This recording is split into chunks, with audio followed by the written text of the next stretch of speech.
et bienvenue sur votre chaîne Programmeur Dela. Aujourd'hui, nous allons voir les types de données ou encore les types de variables en programmation C.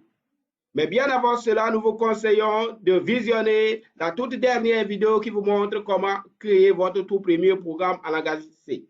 Nous vous mettrons le lien dans la description de cette vidéo. Si vous n'êtes pas abonné, alors c'est le moment de le faire.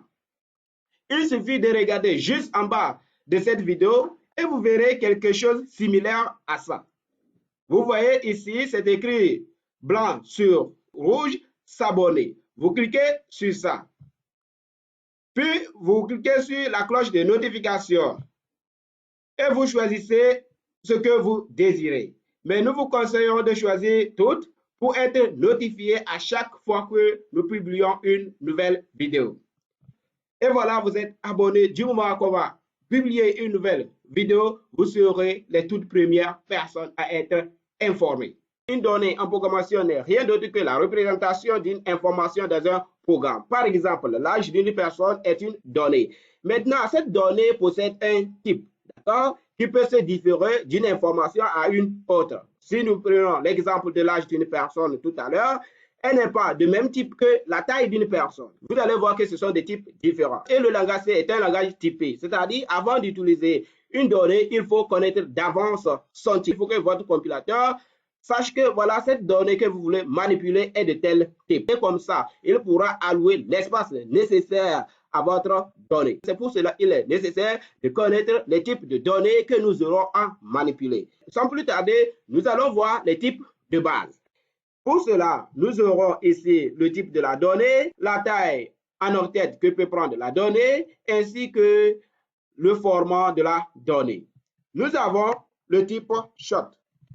Ce sont des entiers courts et elles sont représentées en mémoire sur 2 octets. Leur format est pourcentage I. Nous avons les int qui sont des entiers représentés généralement sur 2 octets, mais parfois aussi sur 4 octets. Le format est pourcentage D. Après les int qui sont des entiers, nous avons les longs qui sont des entiers longs. Et ils sont représentés en mémoire sur 8 octets.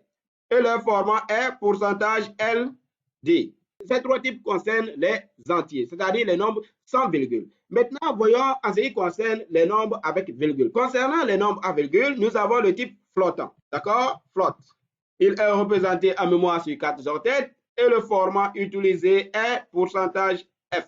Ce type donne une simple précision sur la partie décimale. Ensuite viennent les doubles qui sont représentés sur 8 octets et ils ont pour format pourcentage LF pour la notation flottante ou encore pourcentage LE pour la notation exponentielle. Ils donnent une double précision sur la partie décimale. Pour le long double, il a les mêmes caractéristiques que le double, seulement qu'il donne une quadruple précision sur la partie décimale. Nous venons de voir les types de base concernant les nombres. Maintenant, nous allons voir les types de base qui concernent aussi les caractères. Pour les caractères, nous avons le type char qui va nous dire que c'est un caractère et il est codé sur un octet.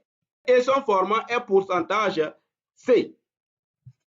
Il arrive que l'on souhaite manipuler un ensemble de caractères communément appelés chaînes de caractères. Pour cela, nous avons vu le caractère. Si c'est un seul caractère, c'est ce que nous devrions faire. Mais si nous voulons manipuler un ensemble de caractères, par exemple le nom d'une personne, alors c'est ce type qui nous serait utile. Il faut écrire ceci et vous écrivez à l'intérieur de ces crochets la taille que peut contenir votre chaîne. Alors, la taille que pourra prendre votre chaîne en mémoire dépendra de la taille que vous avez donnée entre crochets. Et le format pour lire une chaîne de caractères est pourcentage S. Nous allons vous parler du type booléen. Bool. En effet, il est utilisé pour répondre par vrai ou par faux à une situation donnée. Mais en langage C, nous n'avons pas ce type. On parvient à contourner cette contrainte en utilisant des entiers. En effet, on utilise 1 pour le cas vrai et 0 pour le cas faux.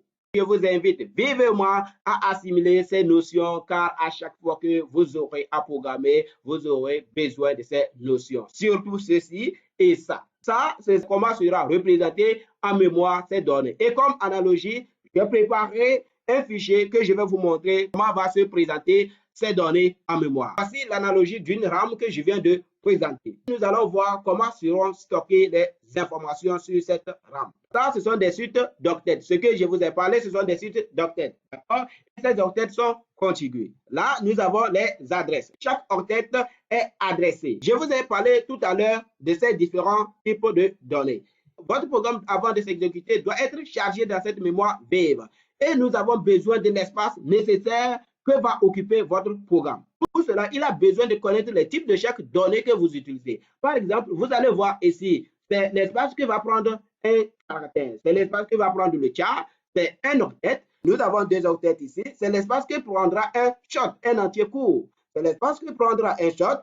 Cet espace aussi peut être aussi pris par un entier, mais les entiers sont aussi parfois représentés sur 4 octets. Vous verrez ici, un entier prendra 4 octets, ce qui est en bleu. De même que les flottants également flottent, le type flotte, il prendra également 4 octets. Si nous quittons au flottant, nous avons le type long, d'accord? Le type long qui est aussi un entier long. Lui, autre, il est représenté en mémoire sur 8 octets.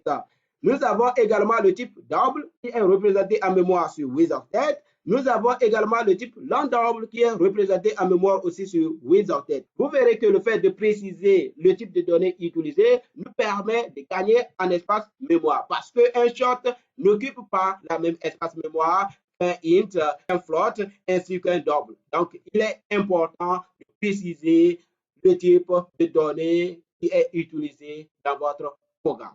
Vous venez de voir comment sont représentées les informations sur votre RAM. Et je vous l'ai dit, bien sûr, avant que ça s'exécute, ça doit être chargé dans votre RAM et cela pourra s'exécuter. Une fois que vous n'avez pas précisé le type de données, votre programme vous indiquera une erreur de compilation parce qu'il ne pourra pas allouer l'espace mémoire nécessaire à votre donnée. Je vous remercie. Ce fut la fin de ce tutoriel. Alors, je vous en prie de vous abonner si ce n'est pas encore fait, juste en bas de cette vidéo, puis vous cliquez sur la cloche de notification pour être informé à la sortie de chaque nouvelle vidéo.